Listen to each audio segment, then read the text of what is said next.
Lucifer a été précipité du ciel sur la terre? C'est pourquoi? Pas parce qu'il a péché. Lucifer avait péché plusieurs fois avant d'être précipité. Lisez Ézéchiel 28, quand on parle de Lucifer.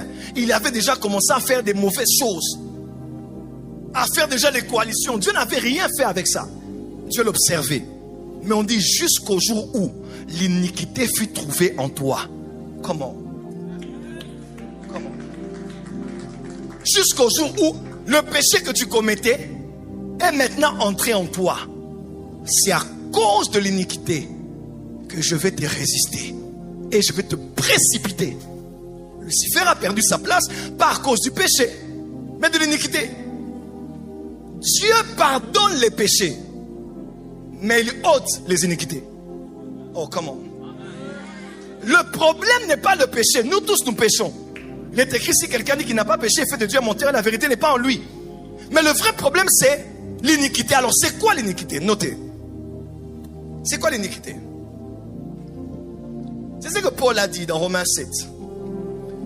Il dit, le problème que j'ai découvert, ce n'est pas le péché. C'est le péché qui habite en moi. Dis avec moi, l'iniquité. L'iniquité, c'est le péché. C'est le péché qui habite en moi. Qui habite en moi. Quelqu'un me suit? Amen. L'iniquité, c'est le péché que tu commets, que tu as commis et que tu commets encore, et dont tu as pris plaisir, qui est devenu une seconde nature, qui s'est enregistré dans tes gènes, qui a atteint son paroxysme, qui est devenu une doublure de ta personne. Même lorsque tu n'es plus, c'est ça qui va poursuivre ta descendance. Car je suis l'Éternel qui punit les iniquités, pas les péchés. Qui punit les iniquités des pères sur les enfants jusqu'à la 3e, 4e génération. Le problème n'est pas le péché. Le problème, c'est le péché qu'on a tellement pratiqué et qui s'est codifié en nous. C'est ce péché incarné-là que Dieu n'aime pas. Mon fils, quand on parle de Jésus, on parle du mystère de la piété. Le mystère de la piété est grand. Il a été vu des anges, n'est-ce pas? Il a été emmené dans la gloire à la fin.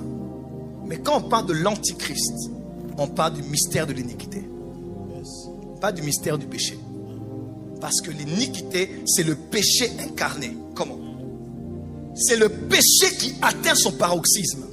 Frère, il y a des gens qui n'entreront pas au ciel, pas parce qu'ils ne sont pas sauvés, pas parce qu'ils n'ont pas prophétisé. Écoutez ce que Jésus dit, un bon arbre ne porte pas de mauvais fruits. À la suite, Jésus dit, le même texte, Matthieu, le même texte, quand il parle des arbres et des fruits, Jésus dit ceci. Il dit, plusieurs viendront en ce jour-là et diront quoi?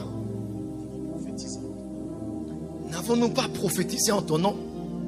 N'avons-nous pas opéré des miracles? N'avons-nous pas guéri des malades? Mais il dira quoi? Éloignez-vous de moi, serviteurs du péché, serviteurs de l'iniquité. Ceux qui vont rater l'enlèvement, ceux qui vont rater le ciel ne sont pas ceux qui pêchent. Nous tous, nous péchons, nous branchons tous de plusieurs manières. Mais ce sont ceux qui ont fait de ce péché-là une pratique. Ils aiment ça.